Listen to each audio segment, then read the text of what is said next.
Headset 2. Okay, Louise, I'm going to unmute you. I can unmute myself. It's okay. Do you find that by the end of the day that your ears feel like your earbuds are still in them? Like I feel like I spent 7 hours on Zoom yesterday. Yeah. But part of my problem is that I have a newer iPhone now, and so it has a different set of headsets, like earphones. Of course. Yeah, of course. So it is at least once or twice a day, I'm like talking into the wrong, like the headset that's connected to my computer rather than my phone. It's all very interesting. All right. Do you know how many folks you're expecting? Well, we had 24 people confirm. Great. And I expect that others may be joining that didn't respond to the invite. So. Okay, I'm just going to go grab my notebook. I'll be right back. Okay.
And Amber, you know that I'll go first and then Jesse second. Okay. I think we said that, but I wasn't sure. We might have said it in our own heads.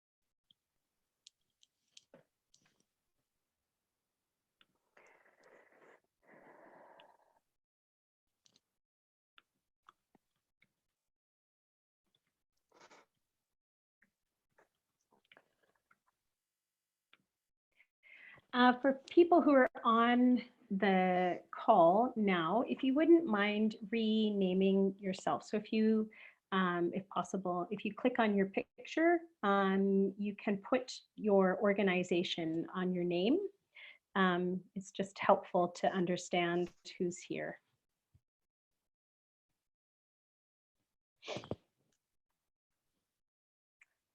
Awesome. Yay.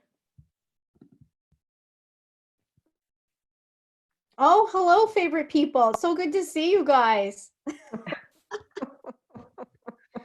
Dominique, I owe you an email. I'm going to send it to you now. I want to be where Emma is.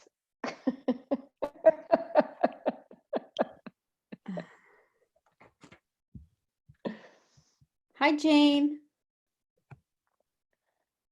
Hi, this is so great. I've been thinking about you. Oh, in what way? At what time of day? Good. Usually when I'm hungry. No, just kidding. Yeah. Yeah, it's a crazy time. Indeed. Indeed. Yep. Awesome. Well, I want to leave as much time as possible for Louise and Jesse and for us to have some questions and good conversation. So for those of you who I haven't met in person before or over some sort of virtual platform, my name is Amber Bennett, and I'm the one who has been communicating with you over the past couple of weeks, if not months, over the past year or so.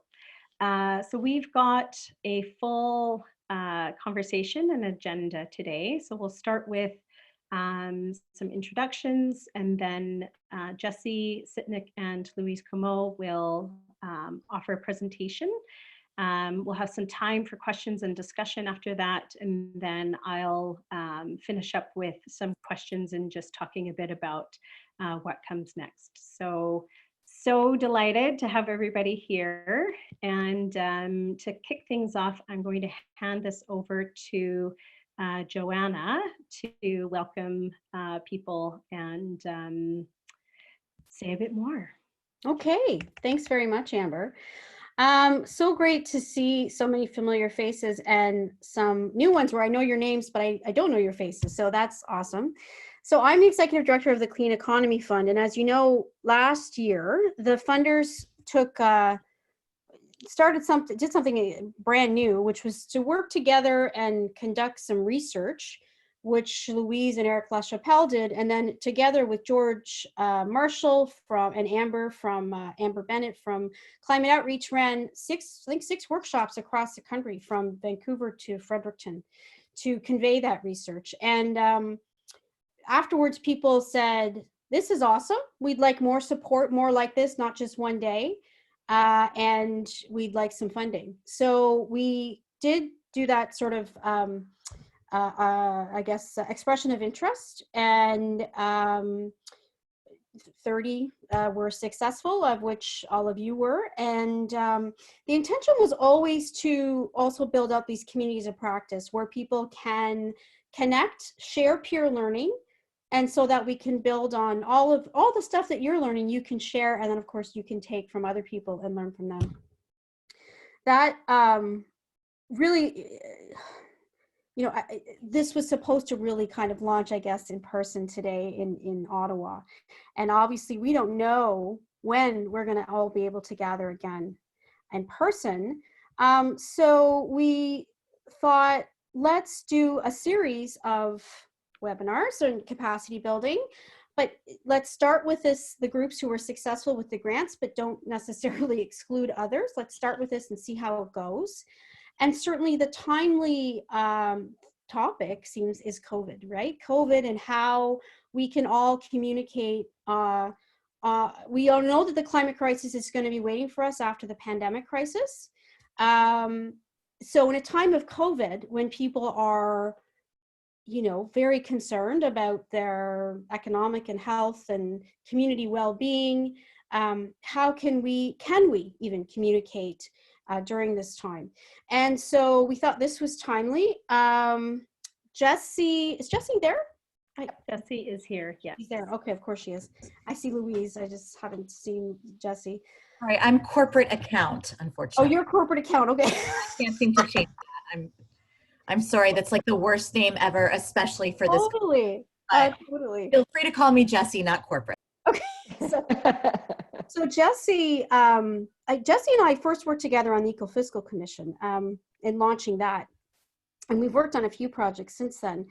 I have such a great regard for Jessie, not only as she's just instinctively really good, but also bases her work on sound research. And 2 years ago, I asked Jessie, I said, look, for funders, what do we do on long-term communications? And like, I left it that open-ended. And I ended up, Jessie brought me like a 30-page, you know, seminal paper, I would say, and she titled it "Climate Change in a Dangerous Time." And little did we know, You know, and her basic message was essentially, you can't treat climate communications in a silo. It sits in the culture. It sits in everything else. So if Me Too is going on and all these things are going on, you have to recognize that you have to recognize that you're part of that. And if you've ever had a, you know, as they say, a cultural maybe shift, but certainly shift right now, will it last? You know, it's now. And so I asked Jessie to specifically expand on that, but specifically to this particular situation. Louise, as you all know, I've known Louise for longer than I've known Jessie, actually, but Louise has, you know, has done a very deep dive for a long time into public opinion on climate change, communications on climate change, and over the last several months has done a very deep dive into the social research, and has also been connecting with, you know, organizations around the world and seeing what they're doing and what they're offering, and really brings a sound research basis to what she has to offer today. So with that, I'm going to turn it over to these two, and I know at the end, Amber, we want to hear back from you too about not just if you value this particular topic, whether you want more of this or on this topic, or if you want help executing and stuff, or what other topics you're interested in, if you're interested in putting together peer groups. And if I think Montana's on the line. Montana and I had a good conversation yesterday, and she said, you know, I'd be happy to take what they're learning in deep canvassing in rural communities and share that with others. And I was like, that's great, you know? So this is the kind of thing we're interested to know, where we can help you get that connective tissue and where we can support that. So with that, I'm gonna turn my camera off and mute. Okay. Should I just go, Amber? Yeah. I'm just wondering, Louise, if it's okay with you before we jump in, I'd really love to know, and I think it would be great if the people on the call knew who else is here. Okay. And so I'm just going to invite people to introduce themselves and your organization. Like a quick, my name is, I'm from this organization, calling from this place. And I'm just going to facilitate that so that everybody gets a chance here. So Aaron, you're at the top of my list. Could you go first? Sure. Hey, I'm Aaron Myron. I'm with Future Majority, and I'm calling from Toronto. Great. Thanks for having me. Great. The other Aaron. I'm the other Aaron, Aaron Freeman. I'm with Green Pact, which is Canada's organization to build environmental leadership in politics. Great. Amy. Hi, I'm Amy Garvey, and I'm with Social Currents, and I'm based in Nelson, BC. Awesome. Betty. Muted. Betty, are you on mute? Yeah, I just unmuted. I'm Betty Plus, and I'm working with Climate Legacy, which focuses on engaging seniors in climate action. Wonderful. Kat.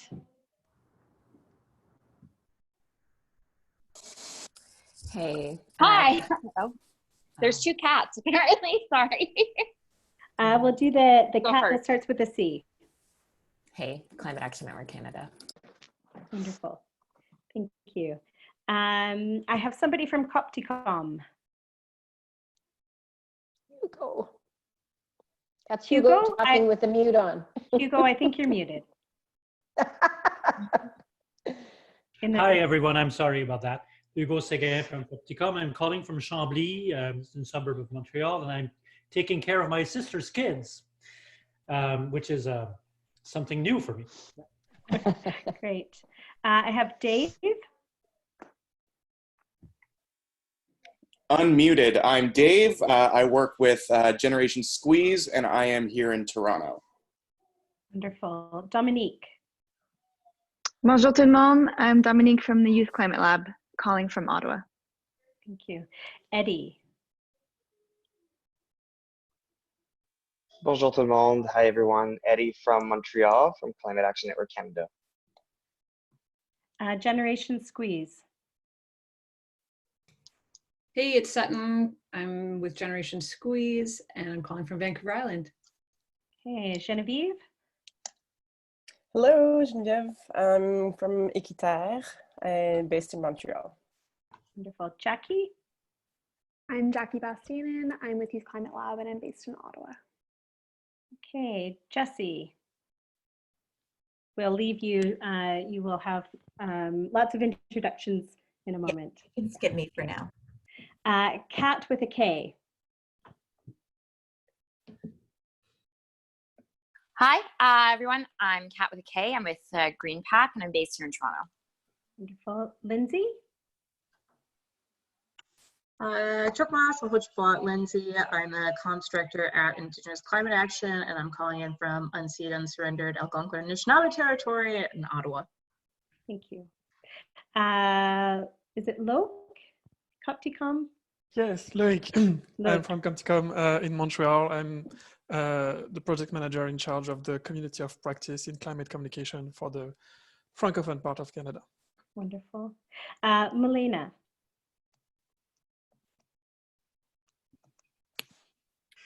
Hi guys, sorry I'm on mute. And can you see me, hear me? Melina Lubacan Massimo, Lubacan Cree, campaign director with Indigenous Climate Action. Thank you. Montana? Hi, Montana Burgess, executive director with the West Kootenai Society, and we're on the unceded traditional territory of the Sinaiax people, also known as the West Kootenays. Thank you. Sheila? Yes, hello, my name is Sheila Muxlow. I'm the Director of Development with Indigenous Climate Action and calling in from Amiskwaciwâskahikan, also known as Edmonton on Treaty 6 territory. And Sherry? I'm Sherry Yano. I'm with the David Suzuki Foundation and I am calling in from Vancouver. Hey, and Tika? Hi, I'm Tika Newton. I am the domestic and membership, domestic policy and membership manager for Climate Action Network, and I'm calling in from Kenora, Ontario, in Treaty 3 territory. Hey, Jane. Hi, Jane Rabinowitz, Executive Director of Seed Change, and I am in Montreal. Laura? Hi, I'm Laura. I'm the president at Nature Newfoundland and Labrador and based out of St. John's. Tegan. Good morning, I'm Tegan Kopek and I'm with Alberta Eco Trust Foundation. Okay, Pagan? Hi there, it's Peggy Walsh. I'm with the Ontario Public Health Association and I'm here in Toronto. Hey, Emma. Hey, I'm Emma Gilchrist. I'm the editor-in-chief of The Narwhal, and I'm here in sunny Victoria. Allison? Oh, hi, I'm just working on my camera because I'm changing over to my computer. I'm not hiding from you all, I promise. Alice Ashcroft with the Canadian Urban Sustainability Practitioners. Not a communications expert, but really happy to be amongst you all and see some friendly faces. Okay, did I miss anybody? I joined a little late, Amber. This is Hi, Diane. Yeah, I do campaign and program support with Indigenous Climate Action, and I'm based in Coast Salish Territories in Vancouver.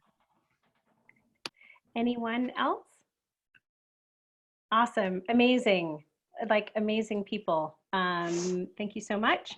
And so now I'll pass it over to Louise to take it away. And just to say, we'll use the chat box, everyone. If you want to ask questions or contribute to the discussion, I will monitor the chat box and as much as possible try to group questions together, and then we will have some time at the end of both presentations for discussion and some one-on-ones. So without further ado, off to you, Louise. Great, thanks, Amber. A couple of things to start. First thing to say is I do have a version of this deck that has been translated. I'll send it to you, Amber. I've done it in the context actually of my women's narrative project that is part of the CCNB contribution to our little growing network of wonderful people. This deck updates every minute, but this French version is really up to date as of a couple of days ago. So I think if folks would like that, I'll send it to Amber and she can share that. Second, yes, this comes from, I'm presuming as we have our own conversation, your own experience may resonate with what you see here. It is a bit of a compilation of insights and advice coming from folks, but also very much stemming from, let's say, my feelings around women in particular and the work we've been doing around engaging with women, but it's based on a lot of the social science research that I do. So I think we're not all going to be surprised here to be talking about the fact that the ground is shifting. And I'm taking a pretty positive perspective on this at the moment. I do feel we have a growing opportunity if we engage gently and thoughtfully. And let me just start with a couple of overarching kind of thoughts, that people are clearly concerned about safety and security and well-being right now. They're focused on taking care of each other. It led me to be thinking about communications through a be well lens. And at CCNB, we're reorienting a lot of what we do that way and trying to communicate in ways that resonate with what people are telling us. And so I do think that from what we're seeing in terms of so many of our networks, we are able, I think, to situate environmental protection and social justice as critical to our capacity to take care of each other. And I'd really love to flesh that out more with you in terms of your own experience, and I'll say a bit more as we go through the deck. But the key thing here is that it is a time for care and interconnectedness framing, and we see that from all of the key organizations around the world advising us right now. I thought I would, by showing you this, what will appear as a complicated graphic, something quite simple, and that is that our values that we live by have a couple of interesting attributes. One is values can be activated and deactivated. It's also the case that research by a gentleman named Shalom Schwartz has found that we operate in terms of a values system. We all have a range of values that can be activated and deactivated, as I suggested, but they operate in what he calls a circumplex. And so I'm going to point you to the outside circle first. And it has two kind of, overarching orientations. The top being essentially less, experiencing less anxiety, or he calls it here anxiety-free, and being growth-oriented. You can also, if you look at the bottom, be oriented toward values that are self-protective and avoiding anxiety. If you go into the second circle, you'll see the blue arrow points to we can have within these broad orientations of being open or more closed, a social focus, and if you go to the right, you'll see a personal focus. And this difference between social and personal has a big effect on how we orient ourselves in the world through expressing our values.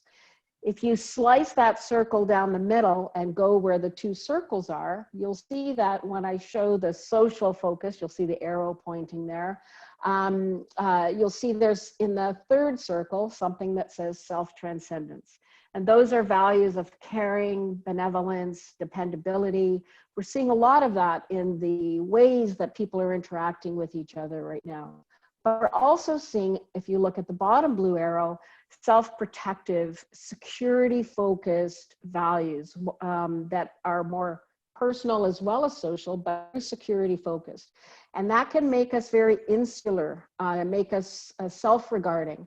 And we have an opportunity. We can come out of the COVID experience moving leftward, maintaining a social focus, maintaining a caring orientation, bringing that idea of how we can relate to each other into our climate work or other environmental work. Or there's a risk that we could go to the right, where the focus is personal, where it's focused on protective measures, more achievement and self-referencing. And so the way we communicate right now, the way we engage with each other right now, and how we come out of the pandemic is critical to whether we shift socially or personally. And so I just wanted to make that point again that, you know, we're hoping and dreaming here for a shift left on social focus. If we stay in, you know, conserving values and self-protection, anxiety avoidance values, we risk, I think, losing this opening that I feel we have. And so the idea here is, how do we nurture the social focus, altruism values of caring, benevolence, dependability, concerns about about nature itself, tolerance, social justice, and so on. We want to keep those collective values activated. It's the foundation for solving so many social challenges, and of course, climate change is just one of them. Social justice is critical here, reconciliation, so much that we want to do socially.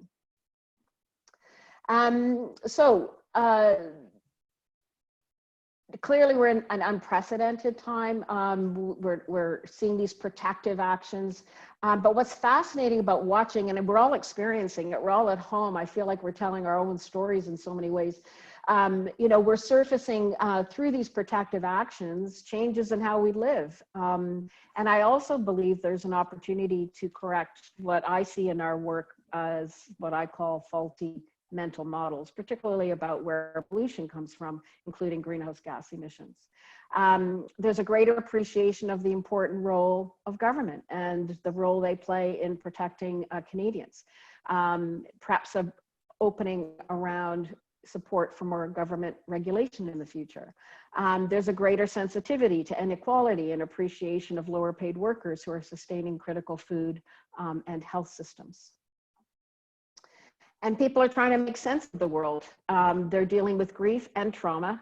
Susie Moser did a climate access webinar last week and, you know, reminded us that we're all feeling that right now. We've got to be sensitive to it. And so, you know, the best communicators are asking their supporters, their audiences, the people they're interacting with, what do you need right now? And then do what we can to give it to them. And, you know, we need to be able to explore as the timing is right. What do we want to keep and what do we want to let go of? The climate access work also kind of highlighted, you know, and I've seen this in so many of the other analysis that's come out, right? There's similarities, obviously, between the pandemic and climate change. It requires a global response. We need a collective response, collective action is needed. And we need to foster conversations on how, as a planet, we should live together. I think we're really seeing a sense of the global nature of our world. The other thing about social distancing, and now many of us who are on Zoom calls all day may not agree right now, but I would say the conversations I've had with people and the materials that are coming out are talking about people, you know, kind of appreciating some of the slower pace, the less commuting, the working from home. We have friends here who are working from home in an environment where their boss normally wouldn't support that. So now we're breaking through some social norms, perhaps increasing acceptance of teleworking, for example, but hopefully, with luck, if we do this well, more balanced life overall.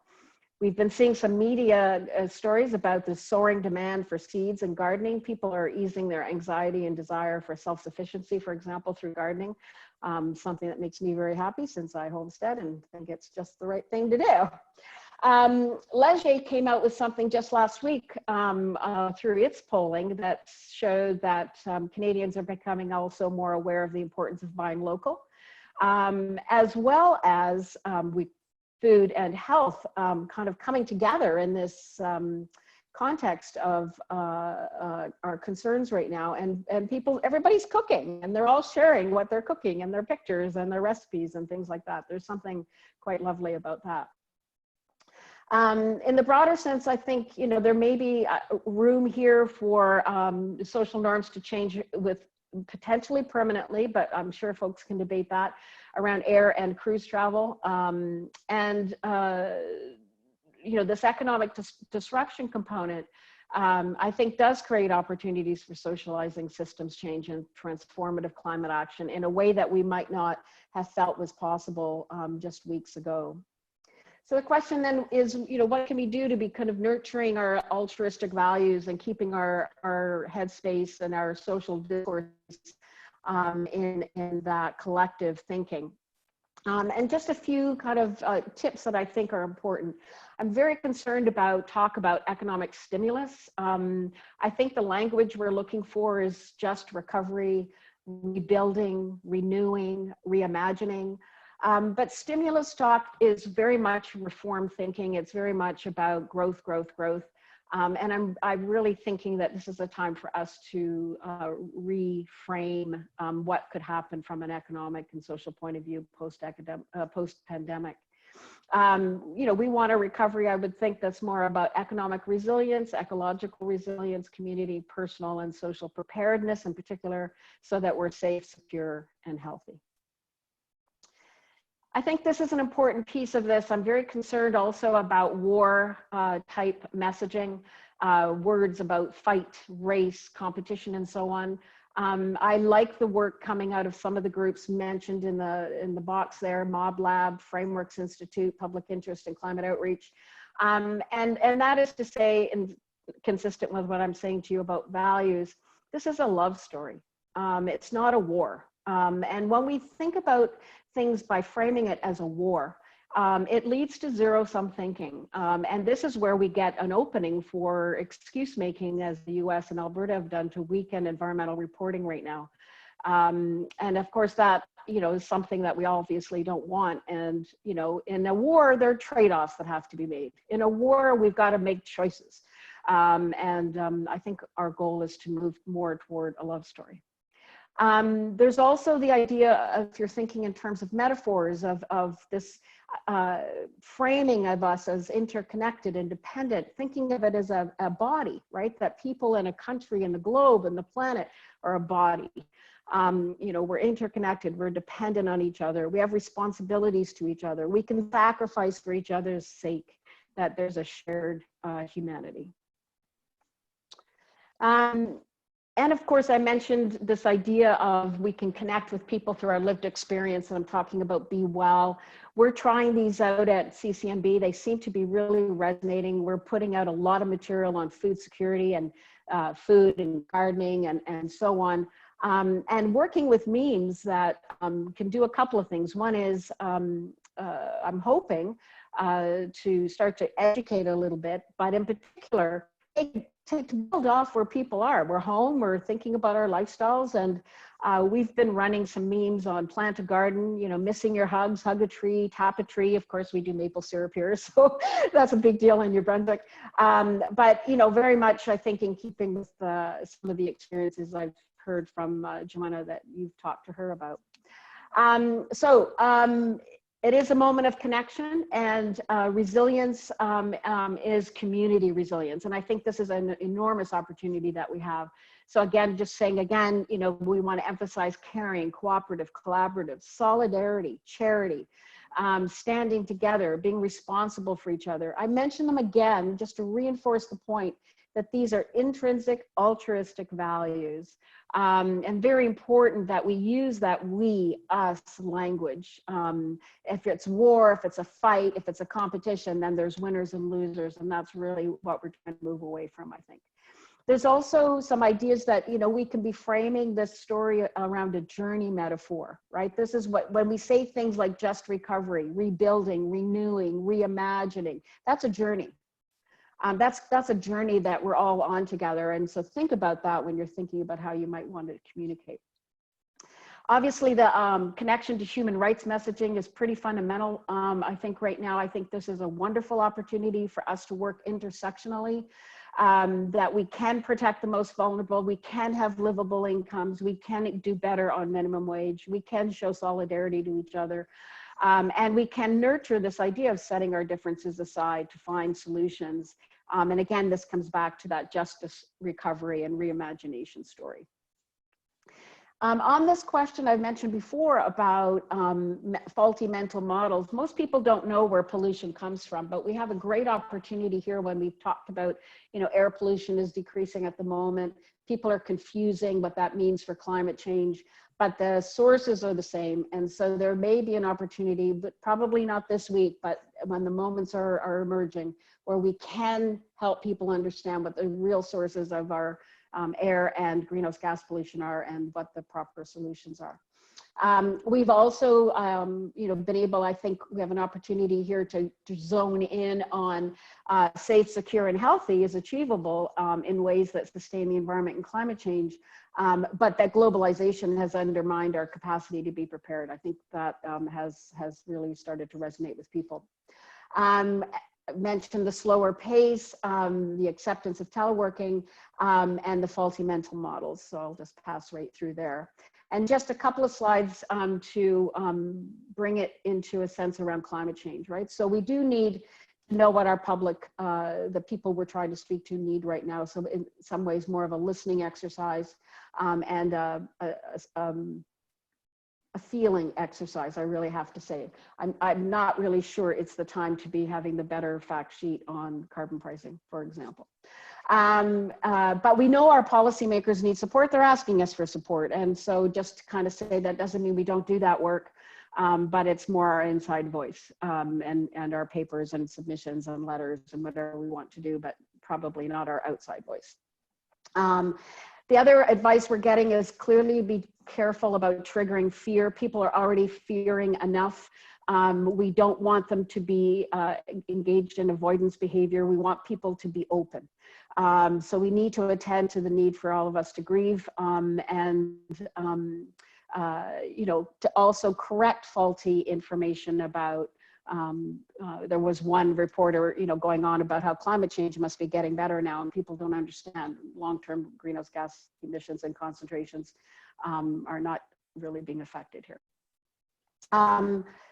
The other piece of this is just to, I think it is appropriate. Ed Maibach was very clear about this on a climate access webinar. I'm not sure I agree with him, but he does really believe that the time is now, that if we see power elites trying to position for advantage, like not having to do environmental reporting, we shouldn't let it go by. We need to confront that. But it may not be what we have to lead with, but it's something not to let go by.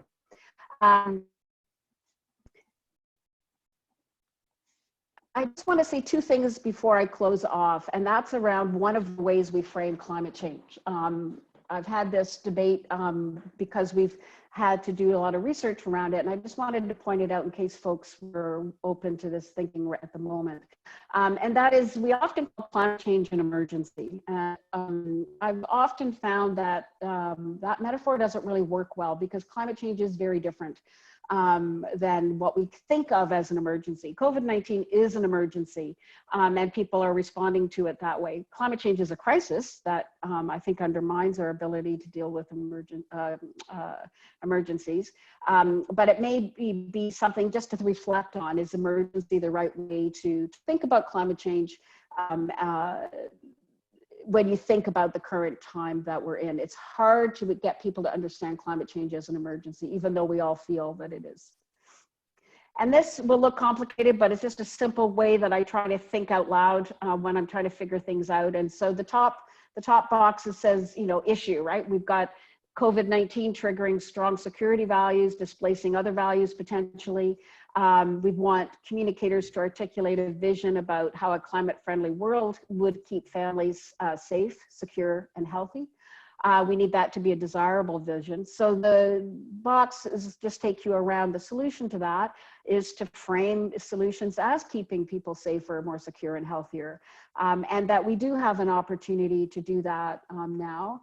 And the challenge, of course, is how do we do that in terms of rising above COVID-19 fears? So this is not the message I would say is right off the bench, if you will. This is something I'm thinking is more ready in the post-recovery discourse that will start, I hope, sooner than later.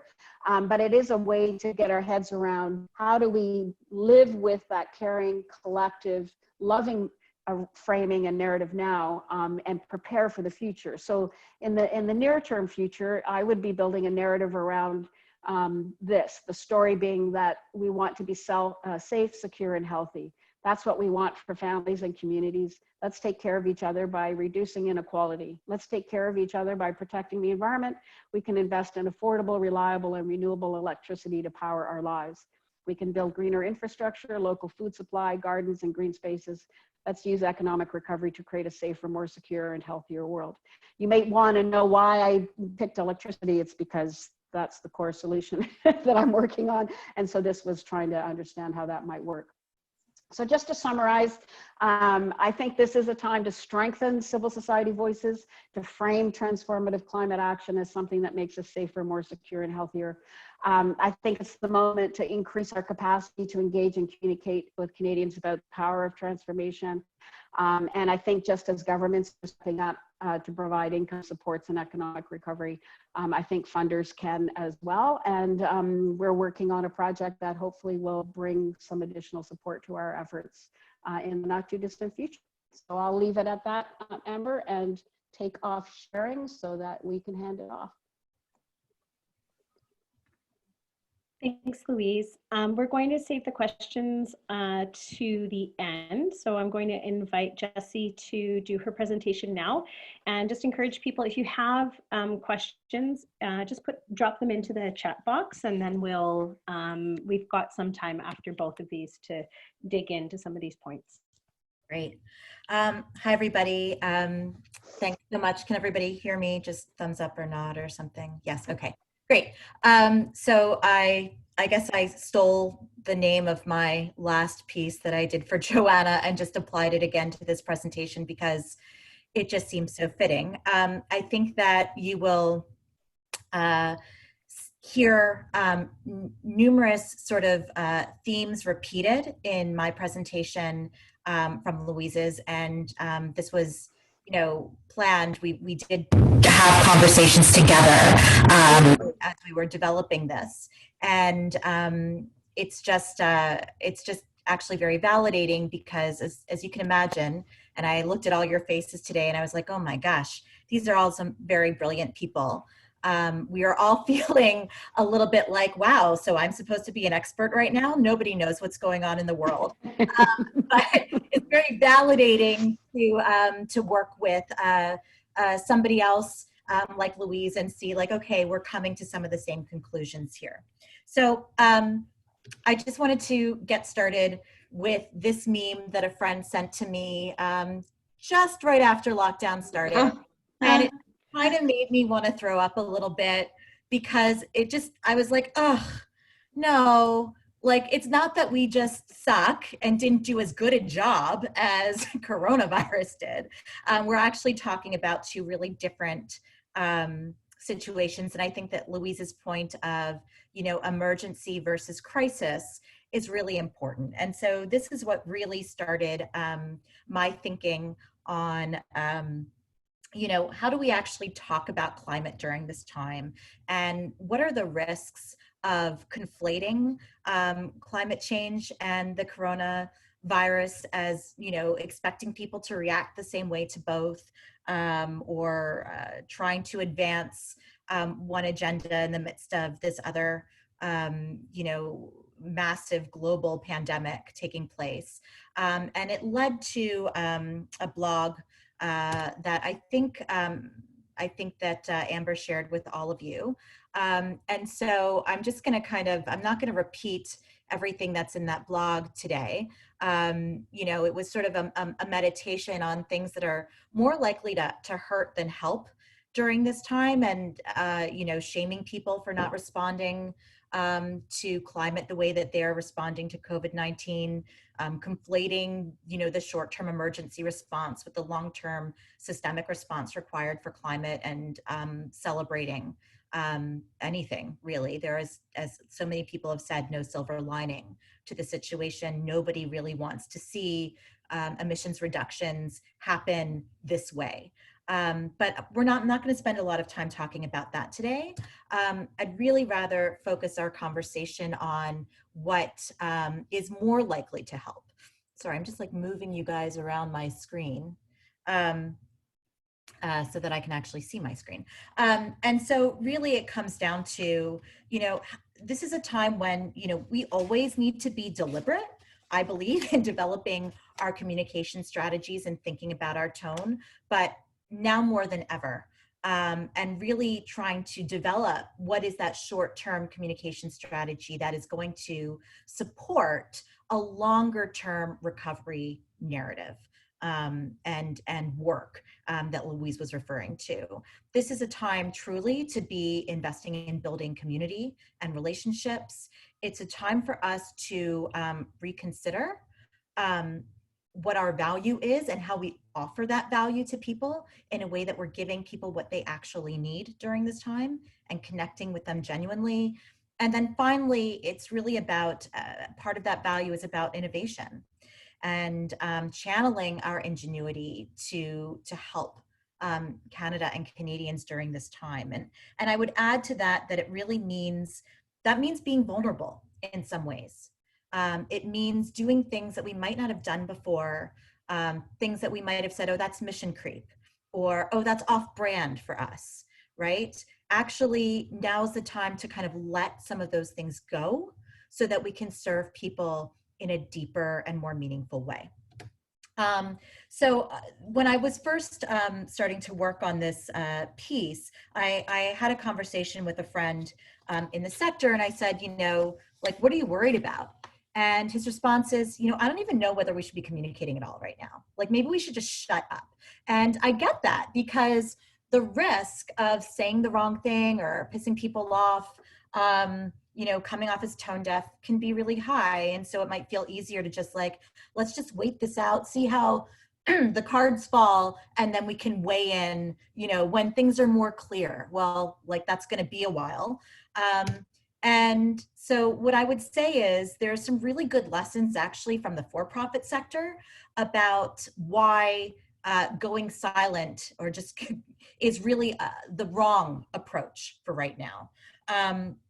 So Peter Field, who has done a lot of research around in the for-profit sector around marketing during really difficult times. And he did a huge piece around looking at how brands were communicating and marketing during the 2008 recession. And what he found is that like overwhelmingly, organizations and brands that went silent saw real damage to their ability to function and to connect with audiences in a post-economic downturn way. What they lost really was their share of voice.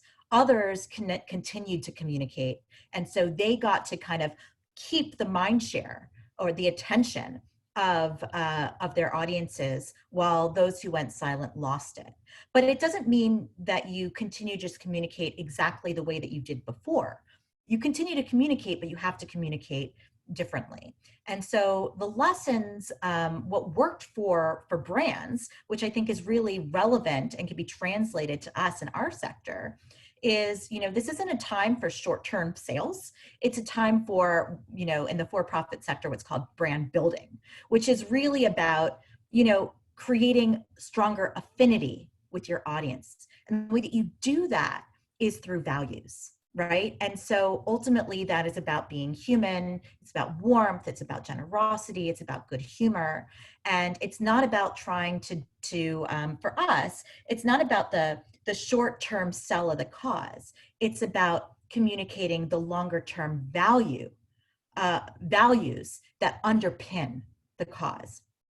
And what I wanted to show was sort of an example from, I guess, our opponents, let's say. I love ops research.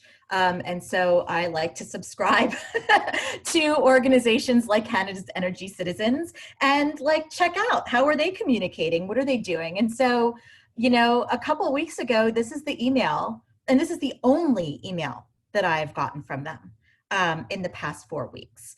And what they're asking for, you can read, and I'm happy to forward the whole email to people. They're asking me to support my local food bank and also to give blood. And what is so, you know, I'm going to be really cynical here and imagine, because I should have mentioned, I do work for a PR firm called Argyle Public Relationships. And so, you know, I can imagine the conversation around the table when they were thinking through, you know, developing this email. And it was, you know, okay, we're just going to very lightly touch on our agenda. But really what we're going to communicate here is the, you know, why we're a part of the same community and the cultural values that unite us. And so if you know anything about, you know, Canada's energy citizens, the emotional anchor of their agenda is really like, hey, you know, we're the real Canadians. We're the community of like hardworking, middle-class, practical people that like keep this country going. And so when you see an email like this from them, they're just using this as an opportunity to reinforce that message without having to say it outright. And that's what makes it actually, you know, brilliant in an evil kind of way. So I wanna switch from that for a second, from talking about sort of the message to talking about the medium. And, you know, this is going to be like, you know, shockingly obvious to all of you. But in case you were wondering, yes, in fact, people are online, you know, much more than they have been any time in the past, right? This is the climb in terms of both the amount of visits Canadians are making, as well as the amount of time that they're spending online. And a lot of this is through the most interactive forms of digital communication. So what we're talking about, we're talking about social media that is embedded in this research here. We're also talking about, you know, from Facebook, which is, you know, I'll admit one of our clients. So we've had an inside look at how this is actually affecting that company.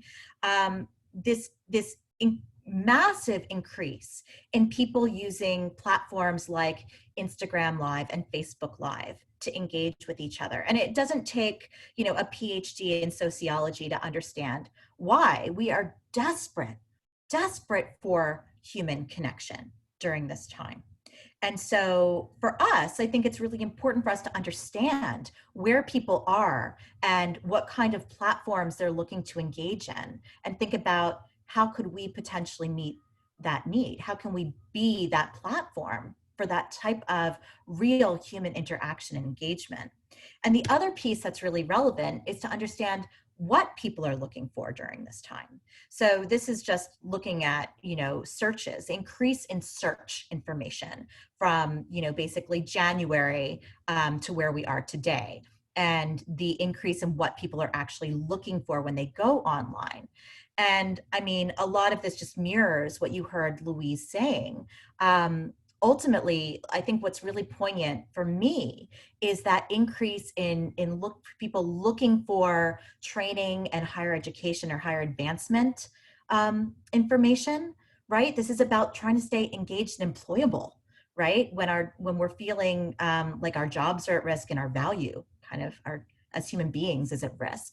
As like you probably maybe saw my kid walking behind me earlier today, right? Like I've got 2 kids at home. So like, how am I keeping my kids engaged? How am I ensuring that this time is like somewhat meaningful to them? And then of course, you know, relief and escape and connection and practical information that we can actually use right now. Lifestyle, food, you can see the growth there, as Louise was saying. This is what people are really looking for right now. How can we be a part of that conversation? And so the strategic questions that I think any organization can really ask themselves during this time regarding that would be, you know, what is the most effective way for us to show up right now? What will make our voice a voice that people want to hear? What's the tone that we need to adopt? How will we authentically convey our values during this time? And how will we show those values rather than just tell people what they are? And also, you know, what are the new digital and virtual communication channels or approaches that will help us meet people where they are right now? And what kind of content is going to be the most effective and engaging? And this is really the place where if there's an opportunity for investment in innovation, this is where it ought to be right now. I want to go quickly into a conversation about relationships, because this is actually an area where if we're going to be spending a lot of time focusing on anything right now in our organizations and how we communicate, building those relationships and building community is the place to be. So we are in a moment, obviously, right now. And that moment is really around creative community creation. Because we are such social beings, that when we are told that we cannot be together, that is the constraint that drives the innovation around creative community. And so that's what people are trying to do right now. And we can be a part of that. I want to take a look. So this is research that Argyle did, and it backs up completely some of the ideas that Louise shared around this drive for connectivity right now. So this is research that Argyle did. Actually, it's brand new. It came out last week around the state of our relationships and the feeling of closeness that we have and trust. It's a combination of trust, a sense of being understood, empathy, that our expectations are being met. And it looks at that state of our relationship with our families, with our coworkers, with our employers, with the businesses that we work with. And what is overwhelmingly the truth is that we feel closer. We feel like our relationships are stronger to all of them, even though in some cases we're losing our jobs. In some cases, we are stuck in close quarters with our family. In some places, we can't even shop at those businesses anymore, yet we feel closer. And that's true even with our governments, overwhelmingly with our governments. And this is really interesting to Louise's point earlier. That greater appreciation for the role of government is real. But what's also really interesting in this data is that you can see the difference. Like while all governments are sort of trending, with higher relationships, there's a real difference between Alberta, for example, and Quebec and the Atlantic provinces. And why is that? Well, it really comes down to, the extent to which governments are communicating with empathy, with openness, with transparency, and I would say the extent to which they've been willing to drop party politics. And I would say that really more than anything explains the increase in the relationship in Ontario, right? Ford has really stepped away from those divisive party politics, whereas Kenny has done that in not as much. And so that's actually a lesson for us too, right? Canadians are not interested in divisive political conversations right now. They're not going to resonate. And so I think that's both an opportunity as well as a warning. So these relationships matter. Investing in our relationships really matter because these are our most important assets as organizations. The stronger our relationships are with our audience, and by relationship, I think it's really important that we understand relationships are bi-directional. This is not just us talking out at people. This is about us having two-way, bilateral, conversations or bi-directional conversations with people. It's about people feeling heard and listened to. And so the stronger that is, the more influence we have over being able to influence behavior change. And what we do as leaders and as organizations in this moment of crisis can either really build and consolidate those relationships, or it could damage them if we handle it the wrong way. And so the questions that I would encourage organizations to ask themselves right now is, how can we feed and foster our community? In what ways can we be a meaningful platform for people to connect? Which relationships can we deliberately and strategically grow and strengthen right now? And even how can we expand our value to new audiences? Like if we're going to be experimenting again, if we're going to be experimenting right now, let's experimenting with going really deep into audiences who we feel like maybe we haven't done a good enough job listening to or engaging. And let's see how we can provide value to those audiences. So finally, that brings us to the last part of the conversation, which is really about innovation and value, and the imperative to channel our ingenuity to deliver meaningful support to people. So I want to start with this very basic, and I'm sure all of you recognize this, Maslow's triangle of needs. And, again, really echoing with what Louise said here, I would say that for the most part, I don't know if you can see my cursor, but we are obviously there are Canadians who are here, right? There are people who are just absolutely, devastated by this and are in survival mode. And we can't forget that. We have to keep that in our minds. For a lot of Canadians, they're here. They're in these two categories: safety needs and love and belonging. And so when we're talking to people, we need to understand that this is where their minds are. And so I want to be really cautious, and I'm going to show you in a second about getting up into this zone here right now. I think this is a risky place for us to be. And if you just go back again, I'm going to just bring up this data again. This is what people are looking for. This is all safety, love, and belonging. That's what all of this is about, right? And I want us to take a look at this. How many people, I mean, I can't hear you, but like, how many people have seen this meme or a meme very similar to it, right? There is an entire conversation taking place right now, which is a backlash against this message that like, oh, this is the time to become our best selves. And people are like, F that. I'm not going to become my best self. I'm coping, right? And so we need to internalize that a little bit too. And this is where, when Louise is saying, let's use our inside voice to talk to policymakers about the opportunities to really, stimulate a green economy, but maybe let's be very thoughtful about what our outside voice sounds like. Because if we overwhelm people too much with like, let's be the best that we can be, Canada, people might just feel a little bit overwhelmed and push away, as opposed to draw closer. And so then let's talk about how it is that we do engage them without pushing people away. Obviously, we are not a distillery. We can't start making hand sanitizer tomorrow. We can't start developing ventilators. But we can take a lesson from what the private sector is doing in terms of reimagining what they produce to produce value, right?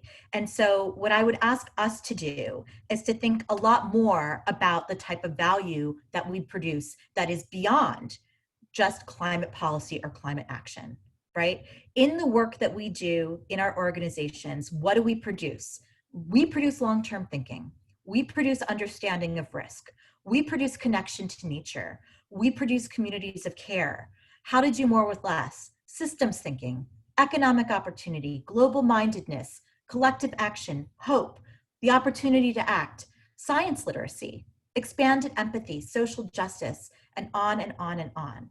These are things that our organizations are really good at thinking about and creating. And now is a time that people need these things.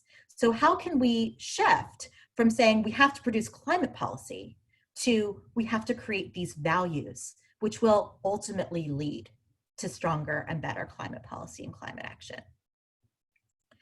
And so what we can be asking ourselves, again, strategic questions: what can we uniquely offer people right now that they are looking for and need?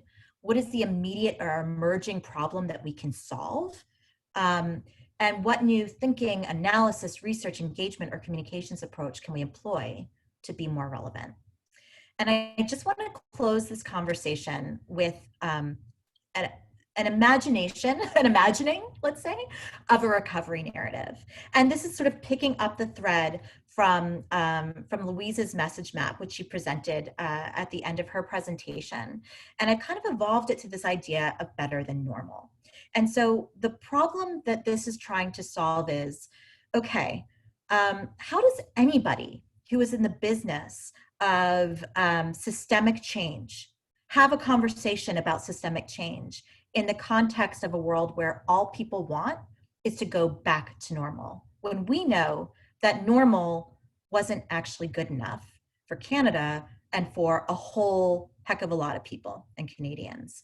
And so this is just a way to start to imagine what that kind of conversation could sound like or look like, both for, not just for climate, but I think for any number of issues, interrelated issues, under the auspices of systemic change. So just allow me to go through it quickly and then I'm done. This is again from inspiration from Louise. Okay, better than normal, a narrative concept. Right now, all we want is for things to go back to normal. All the things that we miss, all the things that we yearn for, they tell us what we value. How we're responding as Canadians, that tells us who we are. We know that we will come out of this. But what the other side looks like, that's up to us. Together, let's help Canada recover better than normal. So just something to float. And now I will shut up and hope that we have time for some of your questions and discussions. And I will stop sharing. How? Like that. That was beautiful. Thank you, Jessie. I encourage people to, if you have any questions or a discussion, we've got about 10 minutes right now for either Louise or Jessie. Two options. One, you can raise your hand. I can see most of you on your screen, or you can also try to do that in your participant box. And if you have any questions now, they're available to take some.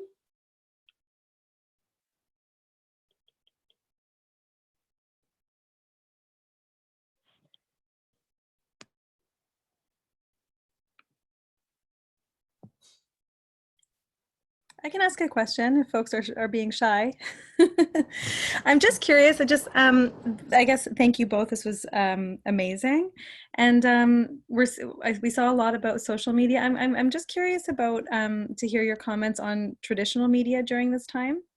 What you guys are seeing, putting out there, and how you think groups like ours should be approaching, effective strategies with traditional media. Yeah, that's a really good question. I think the idea here is relevance. I've seen some good traditional media approaches, and I've seen some that I would say, And I would say the ones that I think are the best are the ones that are focusing on the issue that people are talking about, which is this. So there was a piece that actually Bruce Laurie did, was an op-ed, which maybe some of you saw.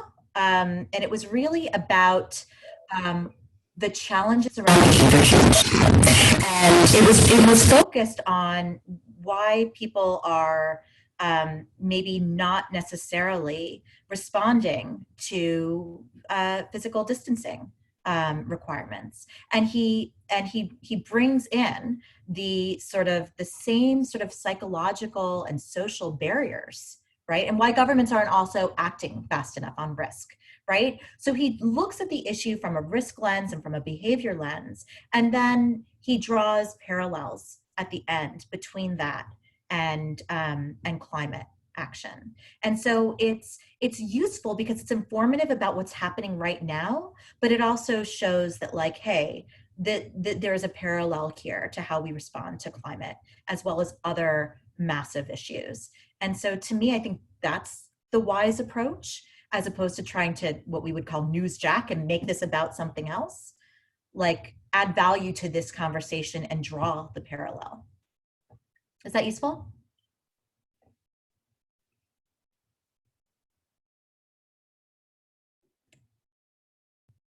Anyone else? Any other questions? If no one else has a question, I'll ask one. It's Joanna. Just checking, make sure you're checking the chat box. There are questions in the chat box. Okay. Sorry, Joanna, so go. Question I have, Jessie, would you advise the better than normal hashtag? I love that idea, but would you advise holding off on that until, like, it's not such an anxious time? Like, should the time be spent right now having those gardening discussions or whatever, building your community with empathy in where they are now and anxiety and all of that, and then pivot, or what do you think? Yeah, I don't know. It's hard, right? This is the hard question.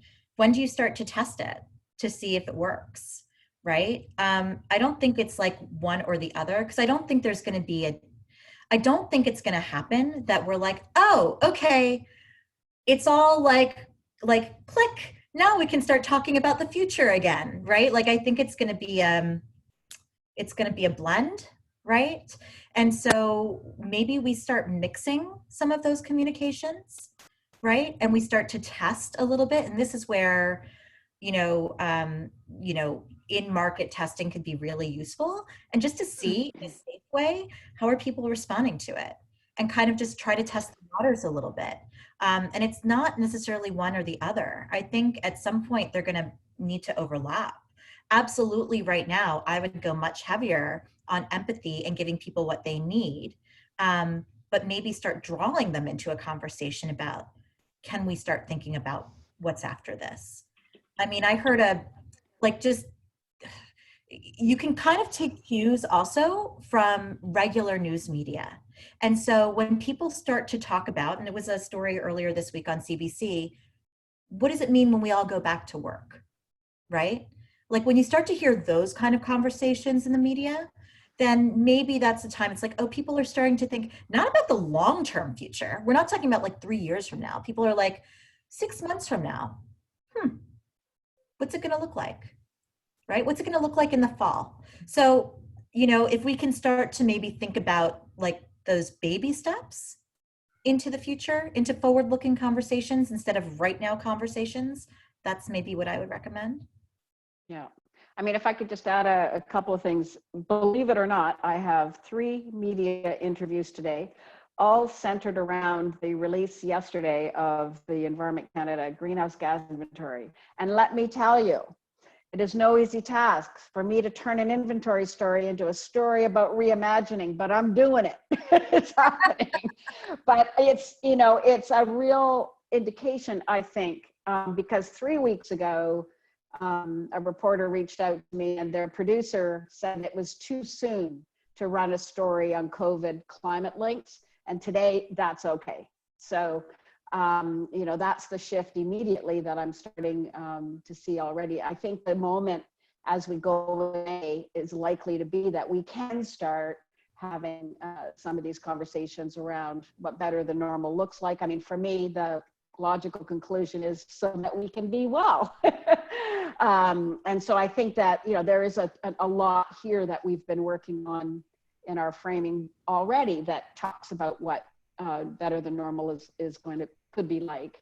And we can just start to surface those stories. There's a specific question here from Lucy around a narrative around our economic vulnerability to fossil fuel dependence. And is that something that we can address now, or is it too sensitive or inflammatory at this time? I think that people are feeling empathy toward everybody. And so I actually think even the attempts to target corporations and not workers is tone deaf. I'm just going to be blunt with you. I don't think it's the right thing.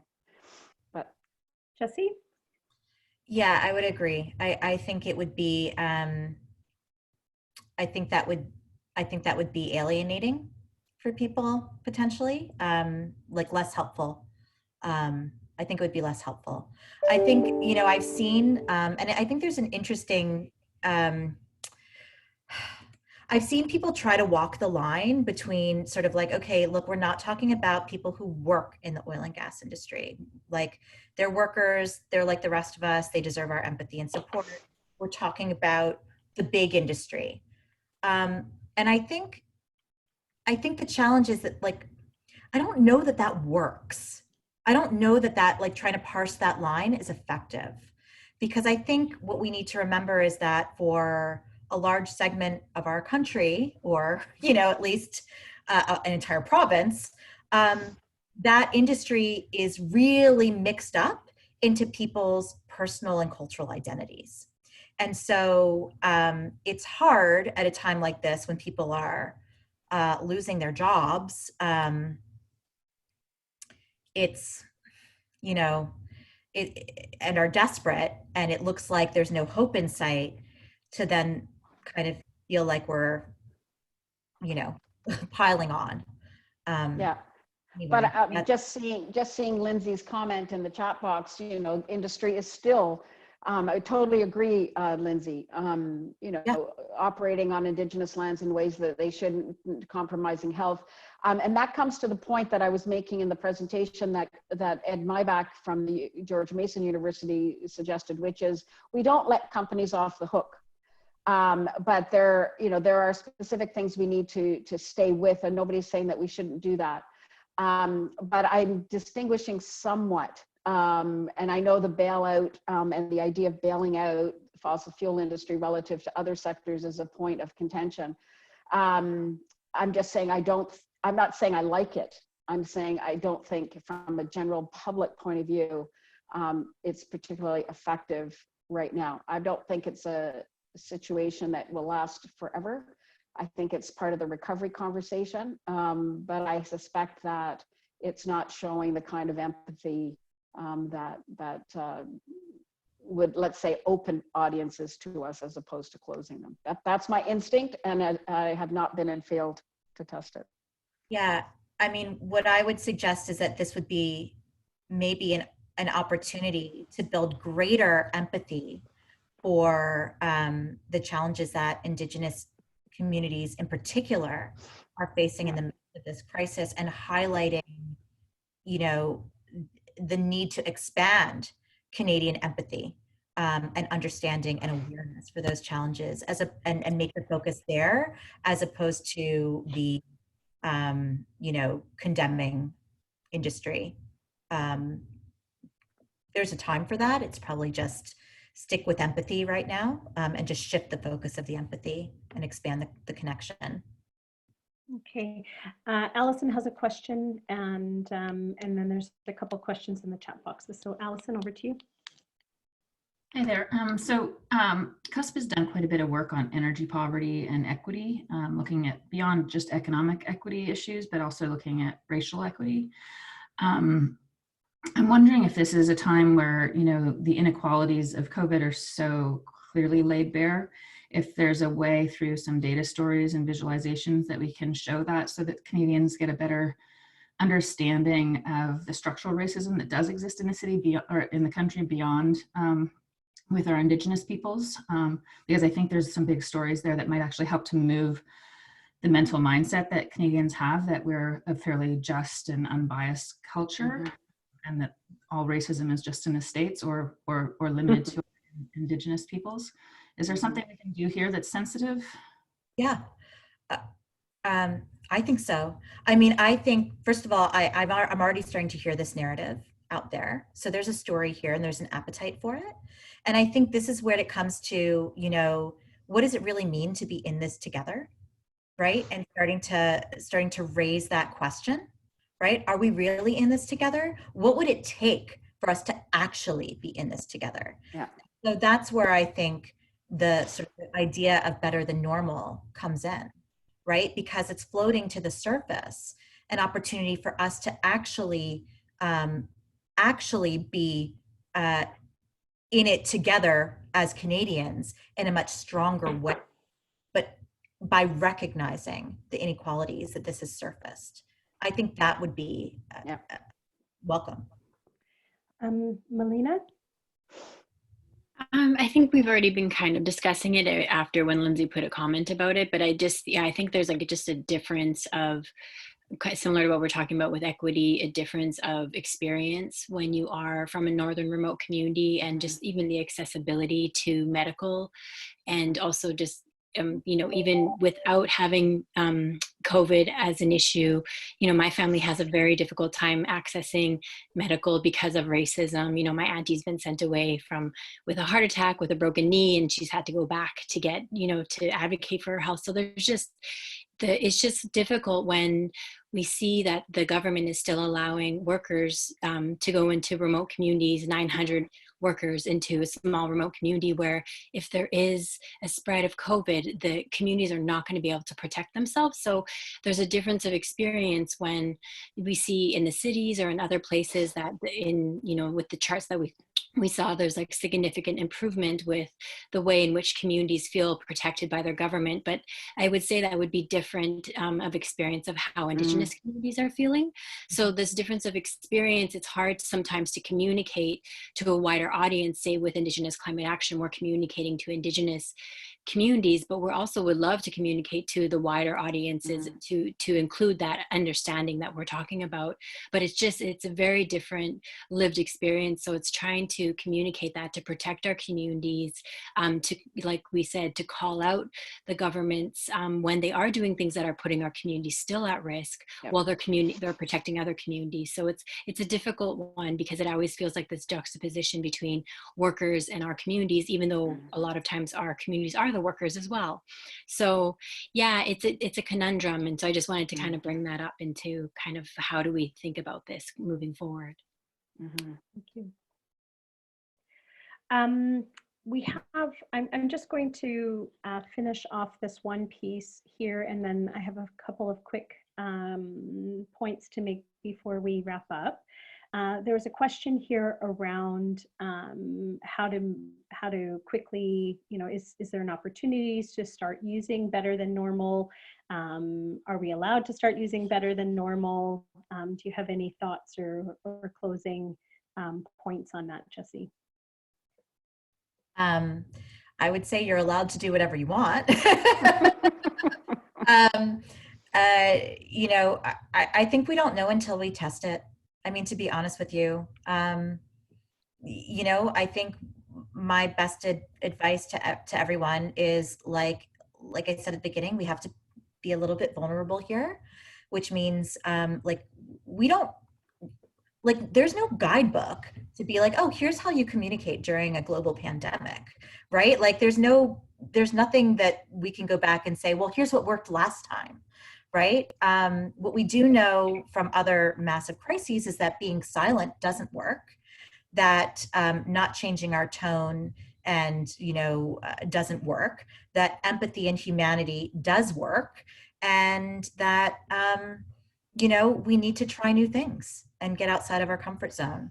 So I would say, try stuff, try it a little bit and see what you get. And if it works, do it some more. That's how we learn. Wonderful.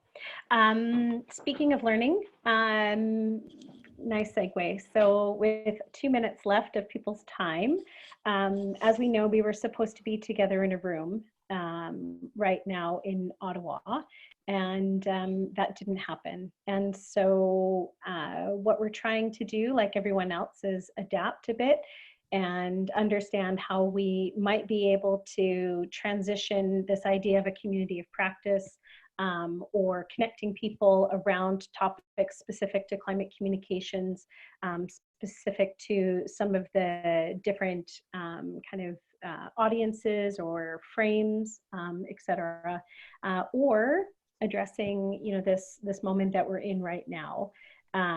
We are looking at ways that we might do that, and there's kind of a range. And so some of it might be things like this around webinars, or perhaps trainings. It may be just organizing and collecting resources and sharing information in one space. Or it may be something a bit more deliberate around connecting peers together who are interested, and either, you know, facilitating people helping each other, or it could be some of this, you know, moving into testing, testing different concepts, testing what's working, what's not working, et cetera. And so, you know, I had mapped out this nice little neat plan before this whole thing happened, and that was blown out of the water. So what I'm going to do from here is send a survey to get a better sense of how we might design this, where people's heads are at right now, how much capacity, how involved might you want to be in a peer learning community, and what the domain or what the focus may be for that. And then we'll use that to design how we go ahead. I would say we're kind of prototyping. You know, it's not going to be perfect, but I think that even in this conversation around people having amazing experience, we know that you're learning from what you're doing, and we know that there's a lot of interest from what we've done in the past around being with your peers and being with other practitioners who are doing this kind of work. And so I'm here to try to support that. And so from here, I will send you a survey, short, not elaborate, and to get a sense of where there's interest, and we'll go from there. So without keeping people much longer, I just want to say I really appreciate that you've given us your time. I hope that this was helpful.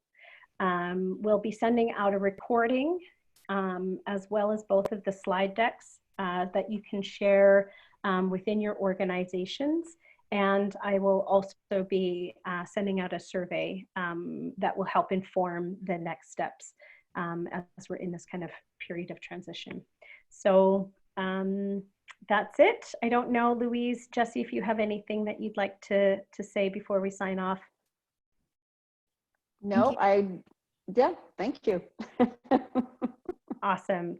Well, thank you, everybody. And, you know, best wishes as you continue on your day. I would say that the email that I've been communicating with you, please, I'm open for business. So if you have any questions, if you have any requests, if you want to connect, just let me know, and I'm open and happy to do that. So bon chance, and have a good day. Thank you. Thank you.